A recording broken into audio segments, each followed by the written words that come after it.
दोस्तों, जय Hind, very good morning. कैसे हैं आप लोग? आई होप आप लोग अच्छे हैं। तो चलिए करंट अफेयर्स क्लास स्टार्ट करते हैं। आज डेट क्या है? 12 जुलाई। आज का करंट अफेयर्स बहुत इंपॉर्टेंट है, तो प्लीज एंड तक जरूर देखिएगा। चलिए स्टार्ट करते हैं। 12 जुलाई 2024 करंट अफेयर।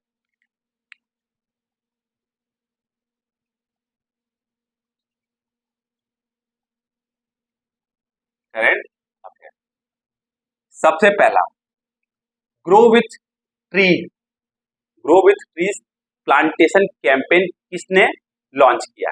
आप लोगों को पता है, सेंट्रल गवर्नमेंट हो या स्टेट गवर्नमेंट हो, समय समय पर अब लोग क्या कर रहे हैं?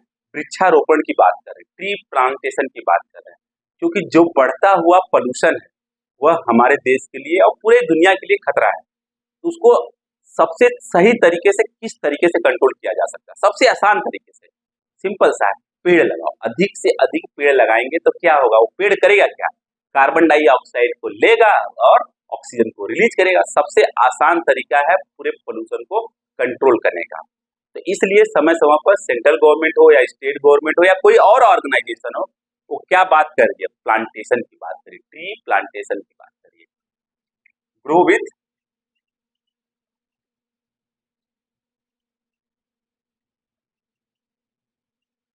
Tree plantation campaign.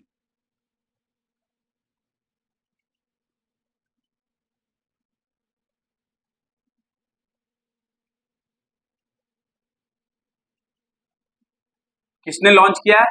बीएसएफ ने, बॉर्डर सिक्योरिटी फोर्स ने। कहां पर? श्रीनगर।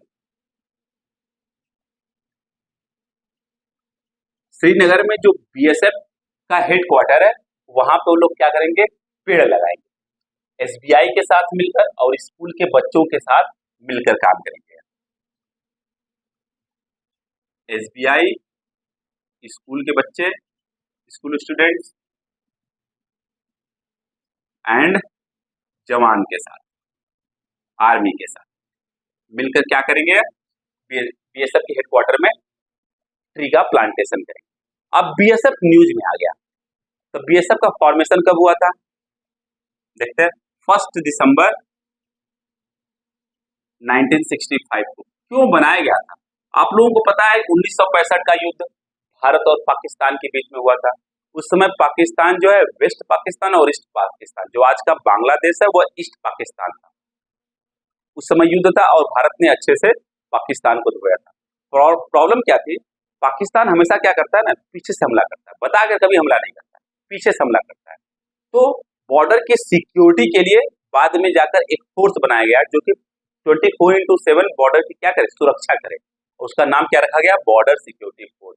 दिन रात जो है बॉर्डर सिक्योरिटी फोर्स क्या करते हैं? बॉर्डर की रक्षा करते हैं। और किस किस बॉर्डर पर हैं अभी?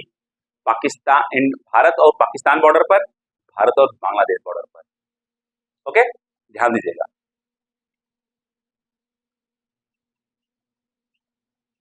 Bharat Pakistan border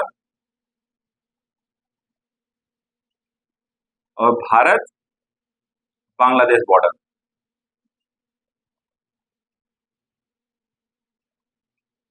even Bharat Myanmar border पे भी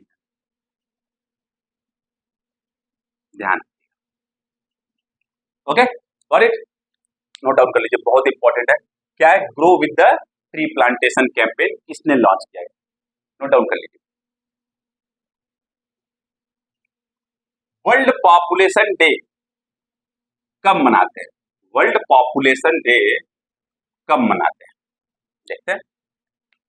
सेकेंड, वर्ल्ड पॉपुलेशन डे हम लोग हर साल 11 जुलाई को मनाते हैं। 11 जुलाई को मनाते हैं। और पहली बार कब मनाया गया था? 1989। किसने अनाउंस किया था? यूनाइटेड नेशन डेवलपमेंट प्रोग्राम ने अनाउंस किया था वर्ल्ड पॉपुलेशन डे मनाने की। अच्छा, इसको मनाया क्यों जाता है? लोगों के अंदर जागरूकता लाने के लिए, पॉपुलेशन से रिलेटेड लोगों के अंदर जागरूकता लाने के लिए, लोगों के अंदर अवेयरनेस लाने के लिए। क्योंकि आपको पता है, जो पॉपुलेशन जिस रेट से बढ़ रहा है पूरे वर्ल्ड के लिए प्रॉब्लम है। क्योंकि पूरे वर्ल्ड के पास जो रिसोर्सेज हैं वो लिमिटेड है, और जिस रेट से पॉपुलेशन बढ़ रहा है डेफिनेटली वो खतरा करेगा। इसलिए लोगों के अंदर जागरूकता लाने के लिए वर्ल्ड पॉपुलेशन डे मनाया जाता है। हमारे लिए क्या इंपॉर्टेंट है, जो 2024 वर्ल्ड पॉपुलेशन डे का थीम है हमारे एग्जाम के लिए इंपॉर्टेंट थीम, बहुत इंपॉर्टेंट है। Leave no one behind, leave no one behind, count everyone, count everyone, यह है 2024 वर्ल्ड पॉपुलेशन डे का थीम। नोट डाउन कर लीजिए, बहुत इंपॉर्टेंट है। वीडियो को पॉज करके नोट डाउन कर लीजिएगा आप लोग। World first miss artificial intelligence. अभी तक हम लोग सुनते थे कि जो ब्यूटी पेजेंट होता है वह या तो आदमियों का होता है या तो औरतों का होता है। अब पहली बार देख रहे हैं कि रोबोट का भी होता है एक तरीके से। जो मॉडिफाइड कंप्यूटर्स होते हैं उनका भी होता है एक तरीके से, मॉडिफाइड कंप्यूटर मॉडल्स जो है उनका भी होता है पहली बार। तो देखते हैं क्या है वर्ल्ड फर्स्ट। अब हमारे लिए इंपॉर्टेंट ये इसलिए हो जाता है क्योंकि दुनिया का पहला मिस आर्टिफिशियल इंटेलिजेंस कौन है वो पूछा जा सकता है हमारे exam. World first miss artificial intelligence. अभी तक हम लोग क्या सुनते थे, miss world, miss universe, miss India, miss America.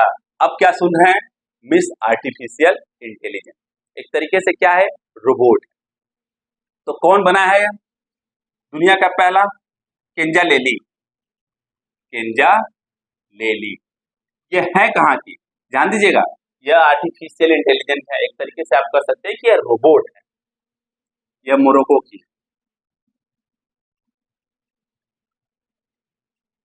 अब इस जो ब्यूटी पीजेंट था, ये क्या था, ब्यूटी पीजेंट। अब इस ब्यूटी पीजेंट में कितने लोग पार्टिसिपेट किए थे, पूरे दुनिया से 1500 जो कंप्यूटर मॉडिफाइड मॉडल है वह पार्टिसिपेट किए थे। 1500 modified computer models, computer modified models आप कह सकते हैं।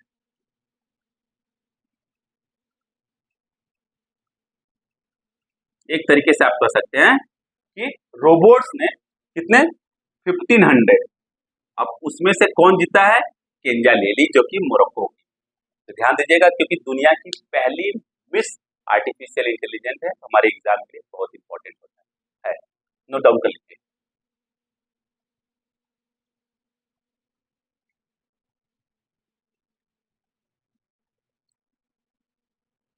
Multilateral defence exercise,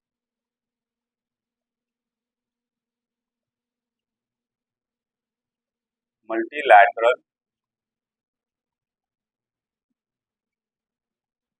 defence exercise.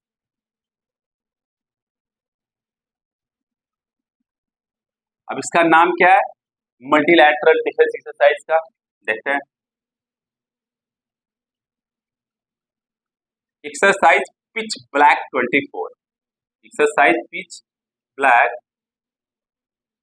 24, इसका नाम है एक्सरसाइज पिच ब्लैक 24। अब पूछा जा सकता है एक्सरसाइज पिच ब्लैक 24 किससे रिलेटेड है, कौन सा एक्सरसाइज है, मिलिट्री एक्सरसाइज है, नेवी एक्सरसाइज है या एयर एक्सरसाइज है, और कौन सी कंट्री इसको कराती है। तो सबसे पहली बात, पहला क्वेश्चन क्या है कि कौन सा फोर्स कराती है, यह एयर एक्सरसाइज है, मतलब एयर फोर्स कराती है। ध्यान दीजिएगा, कौन सी कंट्री इसको ऑर्गेनाइज करती है, होस्ट कौन सी कंट्री करती है, ऑस्ट्रेलिया, ऑस्ट्रेलिया करती है। अभी पूरी दुनिया से 140 जो फाइटर प्लेन्स हैं वह इस जो एयर एक्सरसाइज है उसमें पार्टिसिपेट कर रहे हैं, और इंडिया से जो सुखोई MKI है वह पार्टिसिपेट करने गया है। इंडिया से कौन पार्टिसिपेट कर रहा है, Sukhoi MK-30 MKI, Sukhoi 30 MKI, यह इस जो अभ्यास है एयर अभ्यास उसमें पार्टिसिपेट करेगा। तो ध्यान दीजिए नाम क्या है, एक्सरसाइज पिच ब्लैक 24। यह मल्टीलैटरल एक्सरसाइज है, मतलब एक से अधिक देश इसमें पार्टिसिपेट करेंगे। तो क्या होगा, इससे एक जो देश हैं वो एक दूसरे से कुछ न कुछ जरूर सीखते हैं। ओके, गॉट इट, तो नोट डाउन कर लीजिए, बहुत इंपॉर्टेंट है। तो पूछा जा सकता है कि एक्सरसाइज पिच ब्लैक 24 इसलिए कि 2024 में हो रहा है, यह किस देश ने ऑर्गेनाइज किया था और यह कैसा एक्सरसाइज है। नेक्स्ट है 10th ब्रिक्स पार्लियामेंट्री फोरम, 10वां ब्रिक्स पार्लियामेंट्री फोरम हो रहा है, कहाँ हो रहा है, रसिया में हो रहा है। उसमें जो इंडियन पार्लियामेंट्री डेलीगेशन है उसको लीड कौन कर रहा है, मतलब उसको हेड कौन कर रहा है, उसका चेयरमैन कौन है, ये पूछा जा सकता है, ध्यान दीजिएगा। 10th BRICS parliamentary forum,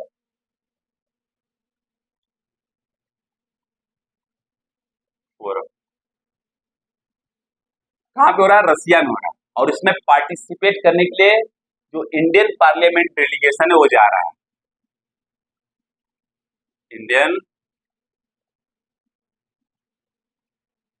parliamentary delegation.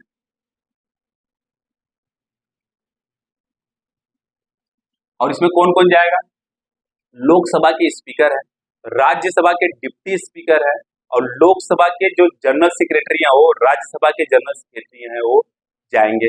और तो इसको लीड कौन करेगा, ध्यान दिए, जब भी कोई वर्ल्ड पार्लियामेंट्री फोरम होता है, कोई भी, चाहे वो ब्रिक्स पार्लियामेंट्री फोरम हो, वर्ल्ड पार्लियामेंट्री फोरम हो या कोई भी पार्लियामेंट्री फोरम हो, उसमें जब इंडियन पार्लियामेंट्री डेलीगेशन जाएंगे तो उसको हमेशा लोकसभा के स्पीकर ही क्या करते हैं, लीड करते हैं,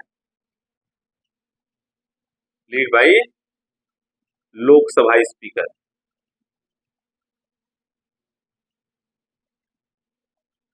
और लोकसभा स्पीकर हैं कौन, ओम बिरला जी,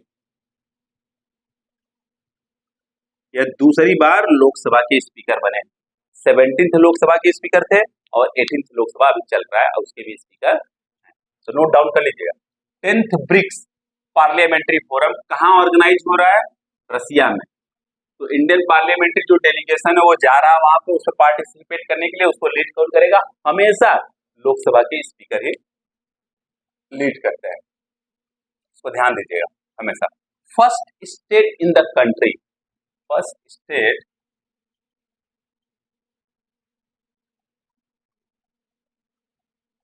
in the country to adopt a road safety measure, road safety action plan।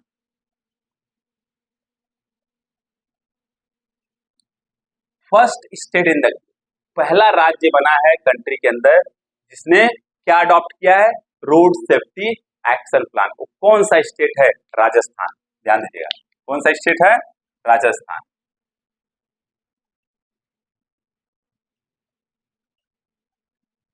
इसका एम क्या है, जो रोड सेफ्टी एक्शन प्लान है जो राजस्थान ने अडॉप्ट किया, उसका प्लान क्या, ऑब्जेक्टिव क्या है। अगर कोई प्लान है तो डेफिनेटली उसका ऑब्जेक्टिव होगा, उद्देश्य होगा, उसका ऑब्जेक्टिव रोड सेफ्टी से रिलेटेड है, ध्यान दीजिए, रोड सेफ्टी से रिलेटेड है। तो डेफिनेटली क्या होगा, जो रोड के कारण क्या होगा, जो एक्सीडेंट हो रहा है उसको 50% तक कम कर देना, कब तक, 2030 तक। जो रोड एक्सीडेंट्स हो रहे हैं रिड्यूस करना है 50% बाई 2030। और इस प्लान को 3 फेज में लॉन्च किया जाएगा, एक है 2025 से लेकर 2027 तक, 3 फेज में, ध्यान दीजिएगा।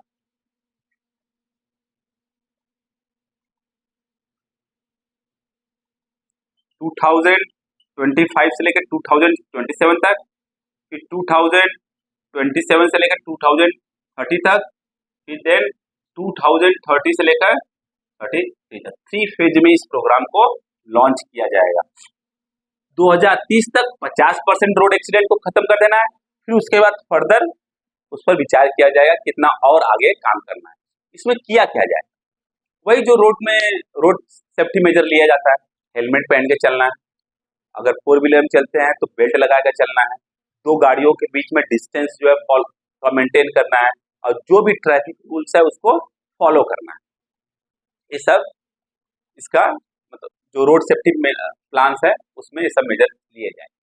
ओके, और राजस्थान जो है, नोट डाउन कर लीजिए, राजस्थान जो है देश का पहला स्टेट बना है जिसने road safety action plan adopt किया है।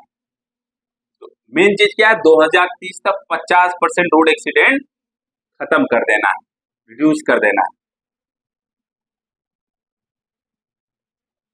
ओके, 16 फाइनेंस कमीशन ने अभी 5 मेंबर एडवाइजरी काउंसिल बनाई। उस 5 मेंबर एडवाइजरी काउंसिल को लीड कौन कर रहा है, मतलब उसका चेयरमैन कौन, उसका प्रेसिडेंट कौन है, ये पूछा जा सकता है। 16 फाइनेंस कमीशन,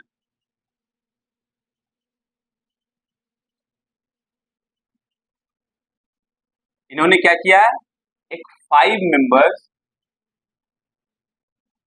एडवाइजरी काउंसिल बनाई है। उस एडवाइजरी काउंसिल की जो चेयरमैन है उनका नाम क्या है यह पूछा जा सकता है। अब देखिए, 5 मेंबर की एडवाइजरी काउंसिल बनाई गई। एडवाइजरी मतलब सलाह देने के लिए एक तरीके से, काउंसिल परिषद। ये करेंगे क्या, 5 लोग हैं इसमें, इन लोग करेंगे क्या, समय समय पर फाइनेंस कमीशन को एडवाइज करते रहेंगे कि आपको यह मेजर लेना चाहिए, आपको यह करना चाहिए, जिससे क्या हो, जो फाइनेंस से रिलेटेड प्रॉब्लम्स हो उसका सलूशन निकाला जा सके। और जो भी फाइनेंस कमीशन रिकमेंड करेंगे इनको, उसमें यह क्या करेंगे, उस रिकमेंडेशन को इम्प्रूव करने का काम करेंगे। बात समझ में आ गई। तो पूछा जा सकता है कि इसके चेयरमैन कौन है, जो 5 मेंबर एडवाइजरी काउंसिल बनाएगी। चेयरमैन कौन है, पूनम गुप्ता जी हैं। पूनम गुप्ता जी को 5 मेंबर एडवाइजरी काउंसिल का चेयरमैन बनाया गया। बात समझ में आ गई। इनको क्या करना है, समय समय पर फाइनेंस कमीशन को एडवाइस करना। और फाइनेंस कमीशन क्या है, एक कॉन्स्टिट्यूशनल बॉडी है जो आर्टिकल 280 के तहत आती है। 280 के, और जो फाइनेंस कमीशन के जो चेयरमैन है इस समय कौन है, अरविंद पनेगरिया। फाइनेंस कमीशन के चेयरमैन को कौन अपॉइंट करता है, हर 5 साल पर जो राष्ट्रपति होते हैं वो क्या करते हैं, उनको अपॉइंट करते हैं। जो 16th फाइनेंस कमीशन है वो कब से स्टार्ट हुआ है, 1 दिसंबर, ध्यान दें, 31 दिसंबर 2023 से। और जो इसके चेयरमैन है, ये बहुत इंपॉर्टेंट है, जो फाइनेंस कमीशन के 16 फाइनेंस कमीशन के चेयरमैन है, ये बहुत ज्यादा इंपॉर्टेंट है, Arvind Panagariya. Arvind Panagariya, okay, note down कर लीजिए, बहुत इंपॉर्टेंट। अब एक चीज और इंपॉर्टेंट है, जो फर्स्ट फाइनेंस कमीशन है, क्योंकि फाइनेंस कमीशन न्यूज में आ गया तो पूछा जा सकता है कि फर्स्ट फाइनेंस कमीशन कब बनाया गया था, 1951 में बनाया गया था। और जो पहले फाइनेंस कमिश्नर थे उनका नाम क्या था, जो चेयरमैन थे फर्स्ट फाइनेंस कमीशन के, उनका नाम क्या था, केसी नियोगी। केसी नियोगी। तो ये बहुत इंपॉर्टेंट है, पूछ लीजिए, नोट डाउन करिए। और जो 15th फाइनेंस कमीशन के चेयरमैन थे उनका नाम क्या था, एनके सिंह। नोट डाउन कर लीजिए।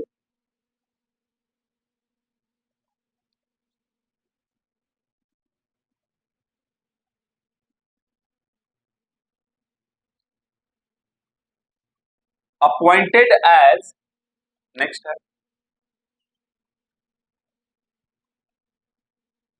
ये बहुत इंपॉर्टेंट है जो news, appointed as principal adviser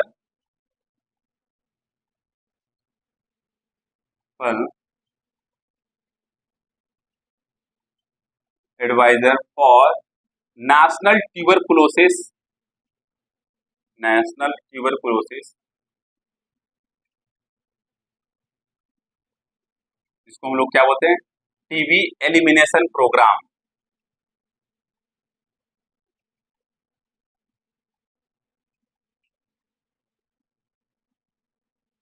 किसको बनाया गया है?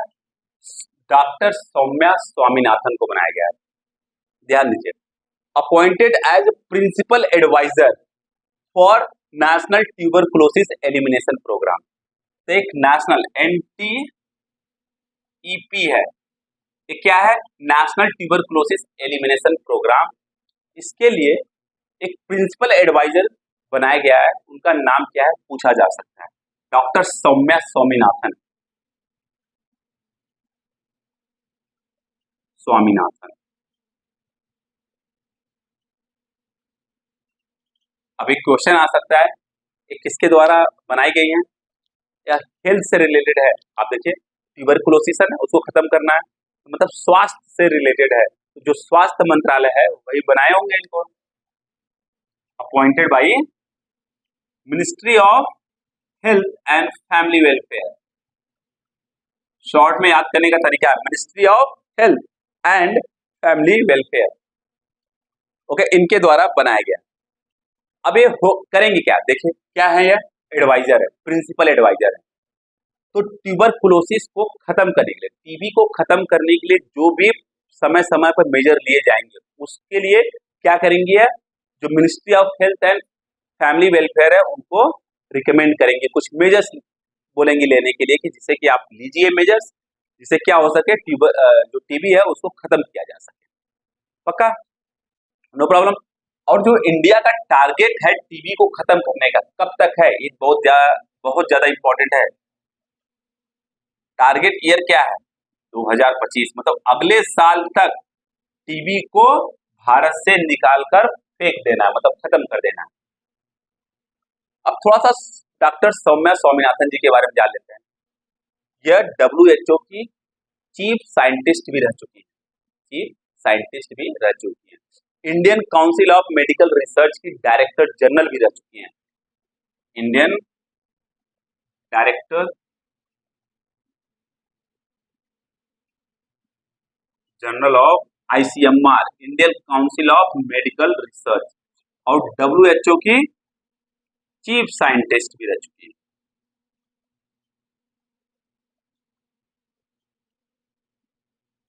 WHO, world health organisation. आप लोग कमेंट करके हमको बताइएगा कि वर्ल्ड हेल्थ ऑर्गेनाइजेशन को कब बनाया गया था और उसका हेडक्वार्टर कहाँ पर है।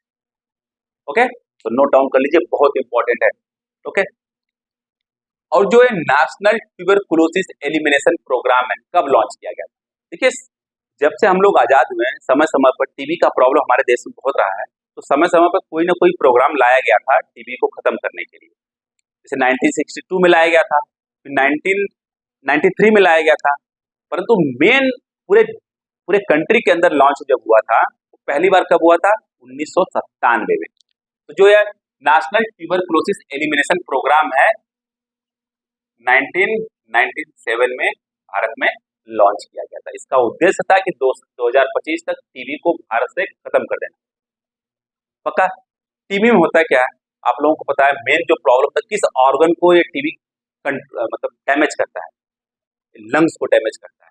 ये बैक्टीरिया के कारण होता है। ध्यान दीजिएगा, बैक्टीरिया के, वायरस के कारण नहीं होता, बैक्टीरिया के कारण होता है। तो नोट डाउन कर लीजिए, बहुत इंपॉर्टेंट है, पूछा जा सकता है एग्जाम में। किसके कारण होता है? बैक्टीरिया के कारण होता है। ओके, नोट डाउन कर लीजिएगा।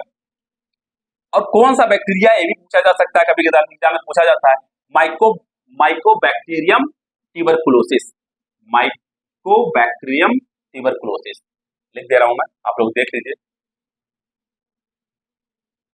माइकोबैक्टीरियम ट्यूबरकुलोसिस, इसी बैक्टीरिया के कारण जो है क्या होता है, टीबी होता है, जो लंग्स को क्या करता है? डैमेज करता है। Got it? इसके कारण भारत में एक समय था बहुत मौत हुआ करती थी, परंतु आज बहुत ज्यादा कंट्रोल में है, बहुत मतलब आप कह सकते हो कि जो टीबी के केसेस आते हैं बहुत कम आते हैं। 2025 तक टीबी को भारत से निकाल के फेंक देने का टारगेट है। नोट डाउन कर लीजिए, बहुत इंपॉर्टेंट तो पूछा जा सकता है। नेक्स्ट है एरियन 6। एरियन 6 अब ये न्यूज में दे देगा, पूछ देगा कि recently you have seen this thing in news, ये है क्या एरियन 6? देख लेते हैं क्या है। एरियन 6 जो है ये क्या है, हैवी लिफ्ट रॉकेट है। मतलब जो हैवी रॉकेट्स होते हैं उसको लिफ्ट करता है एक तरीके से, और लेकर कहाँ जाता है, स्पेस में। ये किसके द्वारा लॉन्च किया गया है, यूरोपियन स्पेस एजेंसी द्वारा लॉन्च किया गया है। मतलब आप कह सकते हैं ये क्या है, rocket launched by ESA, European space agency द्वारा लॉन्च किया गया। ये करता क्या है, हैवी लिफ्ट रॉकेट है, ध्यान दीजिएगा, हैवी लिफ्ट रॉकेट। मतलब जो हैवी सैटेलाइट्स होंगे उनको स्पेस में ले जाने का काम करेगा।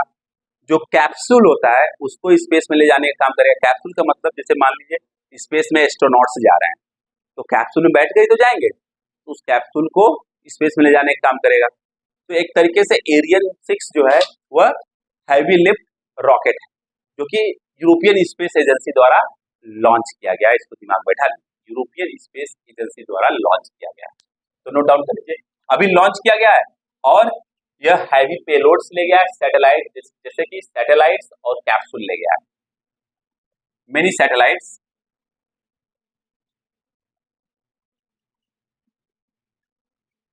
And 2 capsules.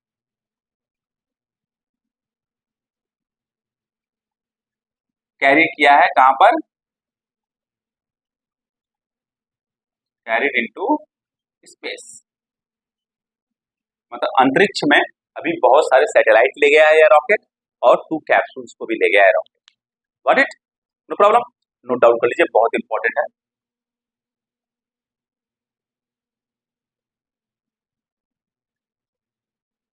अभी यूनेस्को ने 11 नए बायोस्फीयर रिजर्व डिक्लेयर किए हैं 11 कंट्री के अंदर। ध्यान दें, पूछा जा सकता है कि 2024 में यूनेस्को ने कितने नए बायोस्फीयर रिजर्व डिक्लेयर किए। 11 नए बायोस्फीयर रिजर्व डिक्लेयर किए। ओके, एक क्वेश्चन आ सकता है, बहुत इंपॉर्टेंट है क्योंकि इन्वायरमेंट से रिलेटेड है, तो आ सकता है। 11 new biosphere reserve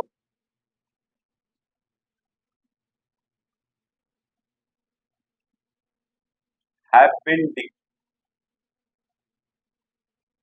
designated or declared by UNESCO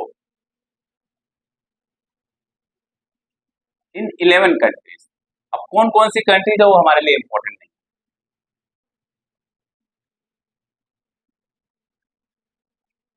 और ये इंपॉर्टेंट है जो ये 11 न्यू बायोस्फीयर रिजर्व डिक्लेयर किए गए वह कितना एरिया, टोटल कितना एरिया कवर करेंगे। ध्यान दीजिएगा, ये पूछा जा सकता है एग्जाम में।